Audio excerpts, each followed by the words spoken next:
মাওলানা doctor Mizanur Rahman Azhari. এই মানুষটার উপরে বিগত 17 বছরে যারা জুলুম করেছে, এই মানুষটাকে যারা আমাদের দেশ ছাড়া করেছে, আল্লাহ আপনি তাদেরকে দেশ ছাড়া করিয়ে দেখিয়েছেন। এবার বাংলাদেশের মানুষ অপেক্ষমান আছে।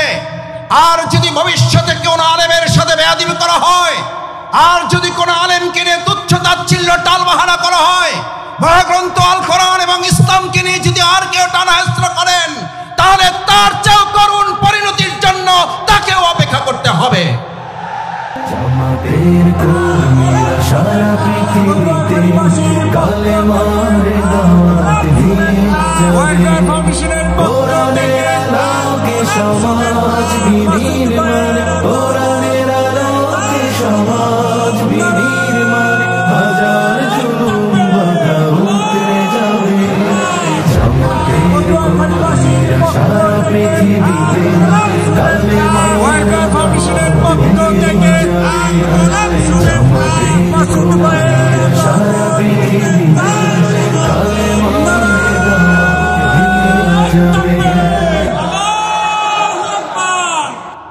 আলহামদুলিল্লাহ।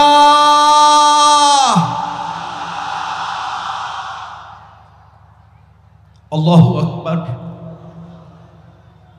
এই আলহামদুলিল্লাহ, এই আল্লাহু আকবারের টান শুনলে আমাদের এই দক্ষিণবঙ্গের শুধু নয়, শুধু বাংলাদেশের নয়, গোটা পৃথিবীর কোরআনের পাখি নামে খ্যাত এই টানের সাথে একজন মানুষের কথা কি আমাদের মনে পড়ে না? পড়ে না?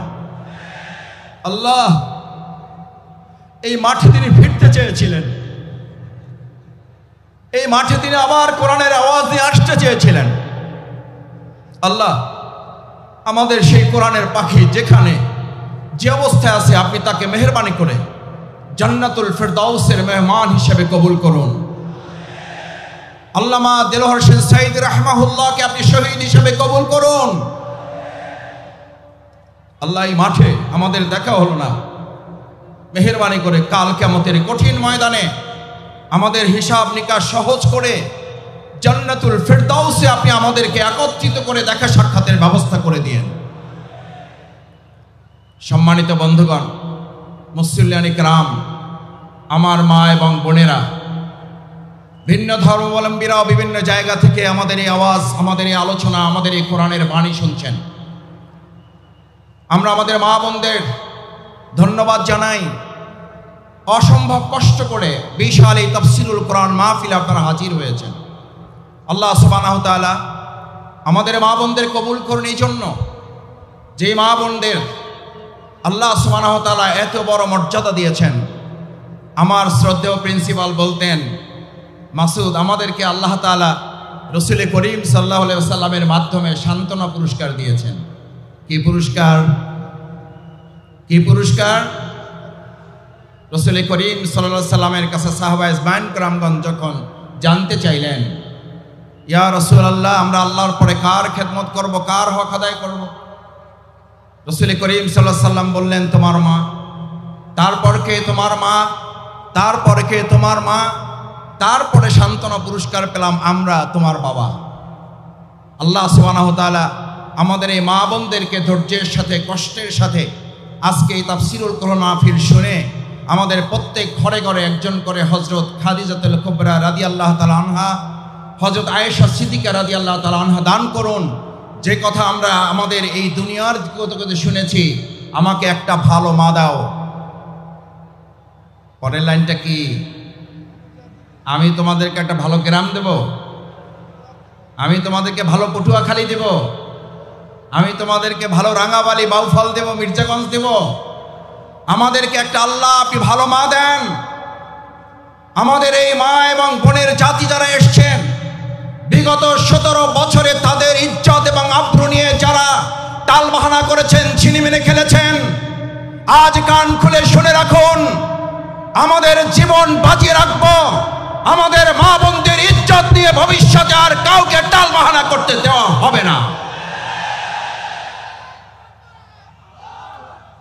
কারণ আমাদেরকে জিজ্ঞেস করা হয়, ইসলামী রাষ্ট্রে আমাদের মা এবং বোনদের ইজ্জত, তাদের সম্মানের মাপকাঠি কি? আমরা সম্মান এবং মাপকাঠি বলি, আমাদের মায়ের জাতি তারা সম্মান এবং মর্যাদার উচ্চ মানে তারা থাকবেন। আলহামদুলিল্লাহ, প্রিয় নবী মুহাম্মদ রাসূলুল্লাহ নাই, রাসূল করিম সাল্লাম কৃপণ বলেছেন তাকে যে বাস ভাড়া দিতে পারে না। রাসূল করিম সাল্লাল্লাহু আলাইহি ওয়াসাল্লাম কৃপণ বলেছেন তাকে যে খেয়ে বিল দিতে পারে না। পৃথিবীর সেরা কৃপণ হচ্ছে সে যে রাসূল করিম সাল্লাল্লাহু আলাইহি সাল্লামের নাম উচ্চারণ হয় কিন্তু হৃদয়ের সব শক্তি দিয়ে তার নাম উচ্চারণ করে দুরূদ পেশ করে না। একবার জোরে সরে বলুন রাসূল করিম। আলহামদুলিল্লাহ, কোরআনের এত বড় মাহফিলে এসেছেন। আবার কবে বেঁচে থাকবো, আবার কবে আসতে পারবো আমরা জানি না। সুতরাং এই কোরআনের মাহফিলকে সংরক্ষিত করার জন্য, এটাকে সুন্দর সফল সার্থক করার জন্য আমরা কি আইন শৃঙ্খলা বাহিনীর উপরে শুধু নির্ভর করব? আমরা কি শুধু স্বেচ্ছাসেবক ভাইদের উপরে নির্ভর করব? নাকি আমরা প্রত্যেকে আল্লাহর উপরে ভরসা করে দায়িত্ব নিয়ে প্রত্যেকে স্বেচ্ছাসেবক হিসাবে 2024 সালের জুলাই আগস্টে যেমন সবচেয়ে মানুষ শয়তানদের মধ্যে বড়টাকে আমরা মোকাবেলা করে বিতাড়িত করেছি, আমাদের মাঝও সেজো ছোট নাবালক সব শয়তানগুলোকে মোকাবেলা করার জন্য আমরাও জীবন বাজি রেখে প্রস্তুত থাকব।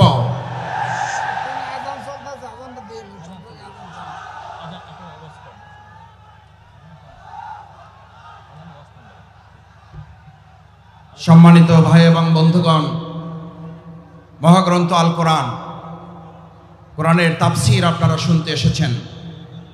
মাওলানা ডক্টর মিজানুর রহমান আজহারি হাফেজাহুল্লাহ আর অল্প সময়ের মধ্যেই আমাদের মাঝে এসে উপস্থিত হবেন ইনশাআল্লাহ। আমরা আল্লাহর শুকরিয়া আদায় করি, আমাদের এই প্রিয় ময়দানে তিনি আমাদেরকে সময় দিয়ে ধন্য করেছেন। আমরা তাকে স্বাগত জানাই, অভিনন্দন জানাই। তার নানান ব্যস্ততার মধ্যে ওই পটুয়াখালীবাসীকে কোরআনের তাফসীর শুনিয়ে আমাদের অন্তরকে তিনি প্রশান্ত করবেন। আল্লাহ, এই মানুষটার উপরে বিগত 17 বছরে যারা জুলুম করেছে, এই মানুষটাকে যারা আমাদের দেশ ছাড়া করেছে, আল্লাহ আপনি তাদেরকে দেশ ছাড়া করিয়ে দেখিয়েছেন। এবার বাংলাদেশের মানুষ অপেক্ষমান আছে। আর যদি ভবিষ্যতে কোনো আলেমের সাথে বেয়াদবি করা হয়, আর যদি কোনো আলেমকে নিয়ে তুচ্ছ তাচ্ছিল্য টালবাহানা করা হয়, মহাগ্রন্থ আল কোরআন এবং ইসলামকে নিয়ে যদি আর কেউ টানাহেস্র করেন, তাহলে তার চেয়েও করুণ পরিণতির জন্য তাকেও অপেক্ষা করতে হবে। সুতরাং এই বিশাল লক্ষ লক্ষ মুসলিম জনতার তাফসীর মাহফিলে যে যেখানে আছেন, আপনাকে শুধু সিসি ক্যামেরা আর এই বাংলাদেশের ক্যামেরাগুলো আপনাকে ফলো করছে না, আপনাকে ফলো করা হচ্ছে আরশে আজিম থেকে। হাজার হাজার লক্ষ লক্ষ ফেরেশতা এই সুন্দর মাহফিলকে বেষ্টন করে আছেন। আপনার প্রত্যেকটি কর্মকাণ্ড আরশে আজিমের ক্যামেরায় বন্দী করা হচ্ছে। আমি আশা করব আমাদের শ্রদ্ধেয় প্রধান অতিথি শেষ পর্যন্ত তার বক্তব্য অত্যন্ত শান্ত সুষ্ঠুভাবে ধৈর্য ধরে, আমরা কি শুনতে সবাই রাজি আছি? ইনশাআল্লাহ, ইনশাআল্লাহ। আল্লাহ আপনি হাতগুলো কবুল ও মঞ্জুর করেন। সম্মানিত ভাই এবং বন্ধুগণ, আল্লাহ সুবহানাহু ওয়া তাআলা বলেন, আউযু বিল্লাহি মিনাশ শাইতানির রাজীম, বিসমিল্লাহির রহমানির রহিম। ونزلنا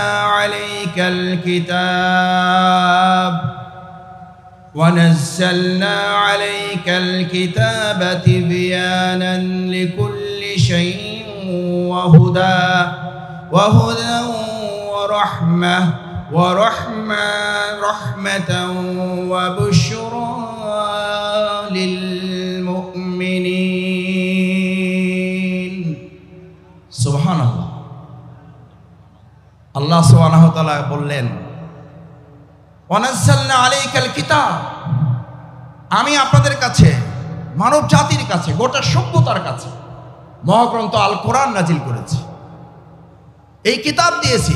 এই কিতাবের মাধ্যমে আমি শুধুমাত্র তোমাদেরকে নামাজ পড়ার বিধান দেই নাই, এই কিতাবের মাধ্যমে আমি তোমাদেরকে শুধুমাত্র রোজা রাখার বিধান দেইনি, এই কিতাবের মাধ্যমে আমি তোমাদেরকে শুধু যাকাতের বিধান দেইনি, তিবিয়ানান লিকুল্লি শাইইন, সমস্ত কিছু ছোট ছোট বিষয়গুলো আমি বর্ণনা করে একটা একটা করে পরিষ্কার করে তোমাদের সাথে তুলে ধরেছি, যাতে সংস্কারের তোমরা যতই আলোচনা করো, মূল সংস্কার কোরআনের বাইরে না ভিতরে, সংস্কার কোরআনের বাইরে না ভিতরে। সংস্কারের মূল সংস্কারক, পৃথিবীর সেরা সংস্কারক, পৃথিবীর সেরা মহা সংস্কারক আইনস্টাইন, নিউটন, রবীন্দ্রনাথ ঠাকুর, হরশ্চন্দ্র প্রসাদ, তার নাম বলেন একবার জোরে সোরে সবাই। প্রিয় নবী মুহাম্মদুর রাসূলুল্লাহ সাল্লাল্লাহু আলাইহি সাল্লাম কিভাবে সংস্কার করেছেন? আগে রাষ্ট্র সংস্কার নাকি আগে ব্যক্তি সংস্কার? আগে রাষ্ট্র না ব্যক্তি? রাসূল করিম সাল্লাল্লাহু আলাইহি সাল্লাম আগে কি সোনার মদিনা করেছেন না সোনার মানুষ করেছেন? আল্লাহ রাসূল করিম সাল্লাল্লাহু আলাইহি ওয়াসাল্লাম সোনার মানুষ বানিয়েছেন আগে।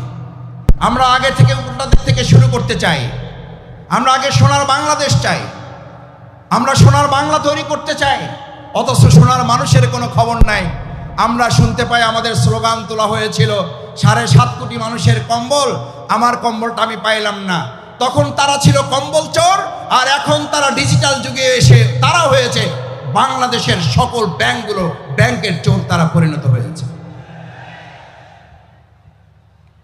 সম্মানিত ভাই এবং বন্ধুগণ, আল্লাহ তাআলা এই কোরআন নাজিল করে, কিতাব নাজিল করে আমাদেরকে জানালেন তোমাদের জন্য 4টা সুসংবাদ দিচ্ছি। কয়টা? হুদা, এটা রোডম্যাপ দিয়ে দিলাম, সংস্কারের কর্মপন্থা তোমাদেরকে দিয়ে দিলাম। এমন হেদায়েত, যে হেদায়েতের মাধ্যমে হযরত ওমর ফারুক রাদিয়াল্লাহু তাআলা আনহুর মতো সেই সময়ের ইসলাম গ্রহণের আগের সবচেয়ে খারাপ মানুষটা এই মহাগ্রন্থ আল কোরআনের মাধ্যমে সবচেয়ে সুন্দর সোনার মানুষে পরিণত হয়েছে। সেই মহাগ্রন্থ আল কোরআন আমাদের মাঝে আছে না নাই? তাহলে আমরা আমাদের আজকের বাংলাদেশে যদি সোনার বাংলা করতে চাই, তাহলে আমরাও আমাদের এই কোরআনের আলোকে এই লোকগুলোকে সোনার মানুষে পরিণত করা যাবে, নাকি আমাদের মত দিয়ে মানুষের তৈরি করা তন্ত্র মন্ত্র দিয়ে তাদেরকে পরিবর্তন করা যাবে? যদি সোনার বাংলা করতে হয় তাহলে আল কোরআন দিয়ে করা যাবে, নাকি মানুষের তৈরি করা মতবাদ দিয়ে করা যাবে? যদি কোরআন দিয়ে করা যায় তাহলে সেই কোরআনের বাণী আজকে শুধু শুনবো না, সেই কোরআনের বাণী আমরা সংসদেও পাঠাবার ব্যবস্থা করব ইনশাআল্লাহ।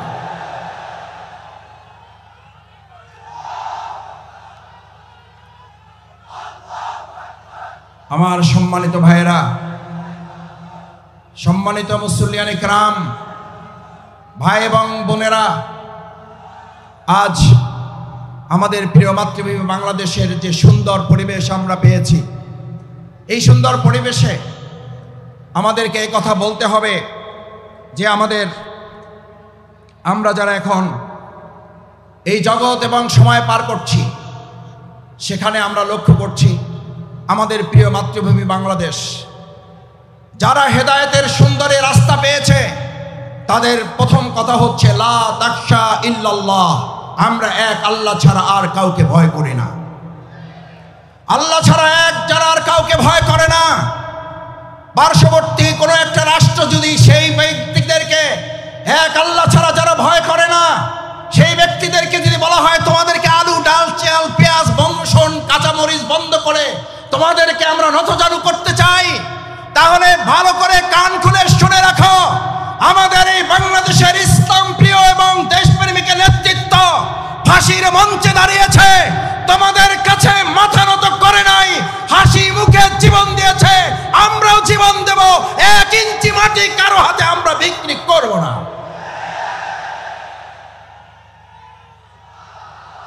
আমার তরুণেরা, আমার যুবকেরা এখানে আছে, আমার তরুণেরা, আমার যুবকেরা 2024 সালের জুলাই আগস্টে স্লোগান তুলেছিল, ঢাকা না, ঢাকা না,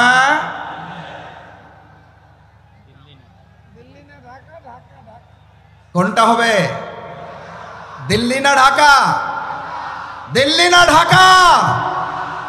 আমাদের বাংলাদেশে এমন কোন সরকার আর প্রতিষ্ঠিত হতে দেওয়া হবে না যেই সরকারের কোন সিদ্ধান্ত দিল্লি থেকে হবে। আমাদের দেশের সিদ্ধান্তই বাংলাদেশের মাটি থেকেই হবে। আমার সম্মানিত ভাই এবং বন্ধুগণ, হাতের ডান পাশে যারা আছেন বসে যাবেন। আমি আবার বলছি, এটা আল কোরআনের ময়দান। এই আল কোরআনের ময়দানে প্রত্যেকে আদবের সাথে নিজ নিজ দায়িত্ব নিয়ে স্বেচ্ছাসেবকের ভূমিকা পালন করবেন, আল্লাহকে সাক্ষী রেখে। পারা যাবে ইনশাআল্লাহ। দেখি একটা তাকবীর, লিল্লাহে তাকবীর, লিল্লাহে তাকবীর, লিল্লাহে তাকবীর। আমার সম্মানিত ভাই এবং বন্ধুগণ, সেজন্য আজ আমাদের এই কলিজার টুকরা সন্তানের আর একটা স্লোগান তুলেছিল, আমাদের ছাত্র তরুণ যুবকেরা আর একটা সুন্দর স্লোগান তুলেছিল, উই ওয়ান্ট জাস্টিস। ঐতিহাসিক ইবনে খালদুন নাম শুনেছেন? সবাই জানেন ঐতিহাসিক ইবনে খালদুনের কথা। সেই ঐতিহাসিক ইবনে খালদুন সকল সভ্যতাগুলোকে পর্যালোচনা করে, মিশরীয় সভ্যতার মেয়াদকাল ছিল 3000 বছর। ভালো করে খেয়াল করার জন্য বলছি, ডানে যারা ডানে আছেন, যারা বামে আছেন, বসুন, বসে পড়ুন। এটা কোরআনের ময়দান। 3000 বছরের সভ্যতা ছিল মিশরের, রোমানদের ছিল 1000 বছরের সভ্যতা, সিন্ধুদের ছিল 700 বছরের সভ্যতা। সকল সভ্যতাগুলো একে একে ধ্বংস হয়ে যাওয়ার পর ঐতিহাসিক ইবনে খালদুন বলেন, আমি এই সবগুলো সভ্যতার কাছে গিয়ে প্রশ্ন করেছিলাম, হে মিশরীয় সভ্যতা তুমি ধ্বংস হলে কেন? হে রোমান সভ্যতা তুমি ধ্বংস হলে কেন? হে সিন্ধু সভ্যতা তুমি ধ্বংস হলে কেন? হে বেবিলনীয় সভ্যতা তুমি ধ্বংস হলে কেন?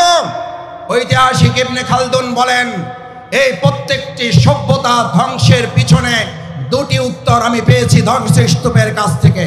কয়টি উত্তর? কয়টি উত্তর? দুইটি উত্তর পেয়েছিল এই ধ্বংসস্তূপের কাছ থেকে। প্রথম জবাব ছিল ইনজাস্টিস। ঐতিহাসিক ইবনে খালদুন বলেন, এন্ড দ্য নেক্সট অ্যান্সার, তারপরের জবাবটা ছিল ইনজাস্টিস, অর্থাৎ ইনজাস্টিস এন্ড ইনজাস্টিস, অন্যায় বিচার এবং অন্যায় বিচারের মাধ্যমে 1000 বছরের, 700 বছরের, 3000 বছরের সভ্যতার যদি ধ্বংস হয়, তাহলে নতুন করে পৃথিবীতে আর কোনো মতবাদ দিয়ে সভ্যতা বিনির্মাণ করা যাবে না।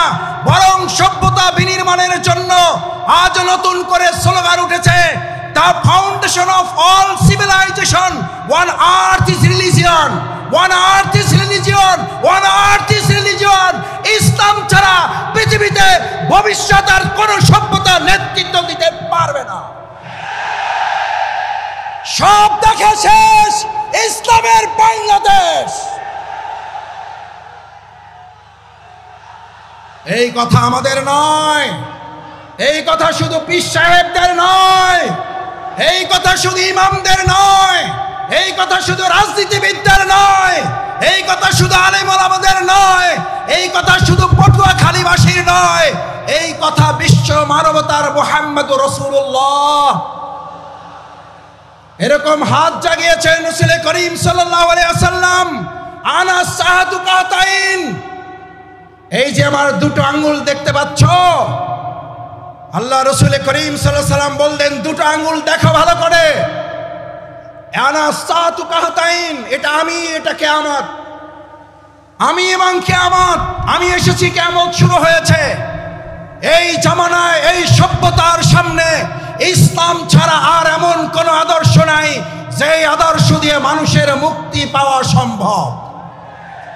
সুতরাং আজ এরকম একটি প্যান্ডেল নয়, দুটি প্যান্ডেল নয়, 3টি, 4টি, 5টি, 7টি নয়, 9টি প্যান্ডেলে ভর্তি হওয়া ভাই এবং বন্ধুগণ, আমার বোনেরা, আজ আমাদের এখান থেকে সিদ্ধান্ত নিতে হবে, এই ভেঙে যাওয়া পৃথিবী গড়ে তোলার জন্য আল্লাহ সুবহানাহু ওয়া তাআলা প্রিয় নবী মুহাম্মদুর রাসূলুল্লাহ সাল্লাল্লাহু আলাইহি ওয়াসাল্লামকে দিয়ে যে ঘোষণা দিয়েছেন, এক ইসলামী সভ্যতা ছাড়া ভবিষ্যৎ আর কোন সভ্যতা মানুষকে মুক্তি দিতে পারবে না।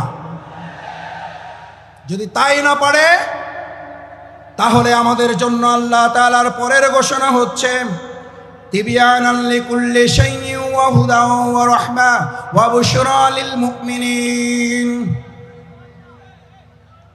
আল্লাহ রাব্বুল আলামিন কি বললেন? হুদা, তোমাদের রোডম্যাপ দিয়ে দেওয়া হলো। এবার তোমাদের জন্য রহমা, তোমাদের জন্য আল্লাহর দয়া, তোমাদের জন্য আল্লাহর করুণা, তোমাদের জন্য আল্লাহর অনুগ্রহ। আমাদেরকে কোন দেশ কি দেবে আমরা সেই দিকে তাকাতে চাই না, আমাদেরকে কোন নেতা কি দেবে সেই দিকে তাকাতে চাই না। আমরা আল্লাহর ওই করুণা, ওই রহমত, ওই দয়া, অনুগ্রহের দিকে তাকাতে চাই, যে ইসলাম এবং সৎ, দক্ষ, যোগ্য নেতৃত্ব প্রতিষ্ঠিত হলে আল্লাহ সুবহানাহু ওয়া তাআলা ঘোষণা দিচ্ছেন, আসমান এবং জমিনের বরকতের দরজা যদি খুলে যায়, পৃথিবীর কোন শাসক নেই বাংলাদেশকে দাবিয়ে রাখতে পারবে।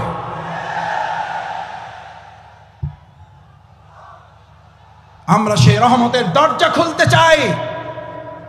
সেই রহমতের দরজা শফিকুল ইসলাম মাসুদের হাতে নেই, সেই রহমতের দরজা ডাক্তার শফিকুর রহমানের হাতে নেই, সেই রহমতের দরজা বাংলাদেশের কোন রাজনৈতিক নেতার হাতে নেই।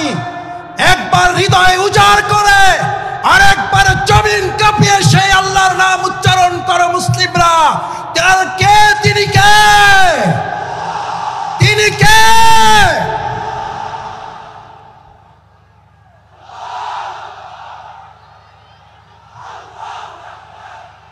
রহমা। এরপরে আল্লাহ সুবহানাহু ওয়া তাআলা বলেন তিবিয়ানান লিকুল্লি শাইইন ওয়া হুদাও ওয়া রাহমা ওয়া বুশরা লিল মুমিনিন। আল্লাহ তাআলা আমাদেরকে হেদায়েতের রোডম্যাপ দিলেন। যদি হেদায়েতের মূল রাস্তায় চলতে পারো, যদি এবার আল্লাহর দয়া, নিয়ামত, অনুগ্রহের চাদরে তোরা আচ্ছাদিত হতে পারো, এবার তোমাদেরকে আর কেউ দুঃসংবাদ দিয়ে ভীত সন্ত্রস্ত করতে পারবে না, তোমাদেরকে দুর্বল করতে পারবে না, এবার তোমাদেরকে কেউ দুশ্চিন্তাগ্রস্ত করতে পারবে না। এবার আমি আল্লাহ তোমাদেরকে জানিয়ে দিচ্ছি, এই মহাগ্রন্থ আল কোরআন খুঁটে খুঁটে যদি তোমরা অনুকরণ করতে পারো, এর আলোকে যদি রান্নাঘর থেকে শুরু করে সংসদ ভবন পর্যন্ত শুধুমাত্র জাতীয় মসজিদ বাইতুল মুকাররম আল্লাহর বিধানের আলোকে চলবে না, বাইতুল মুকাররমের পাশাপাশি গণভবন, বঙ্গভবন, সংসদ ভবন যখন পরিচালিত হবে, আল্লাহ বলেন গোটা দুনিয়ার কোন প্রান্ত থেকে তোমাদের সুসংবাদ দরকার হবে না। আমি আল্লাহ ঘোষণা করছি ওয়া বুশরা লিল মুমিনিন। এই সুসংবাদের মালিক কে? এই সুসংবাদের মালিক কে? কিভাবে আপনারা অত্যাচারিত, নির্যাতিত হয়েছেন। রাশিয়া, বাংলাদেশের পত্র ভারত, যেই পত্র আমেরিকা, জার্মান, সহজে আমরা ফ্রান্স, কথার ছলে আমরা বলতাম। আরেকবার মন উজাড় করে হৃদয় থেকে জোরে আওয়াজ করে বলুন, এই সুসংবাদের মালিক কে?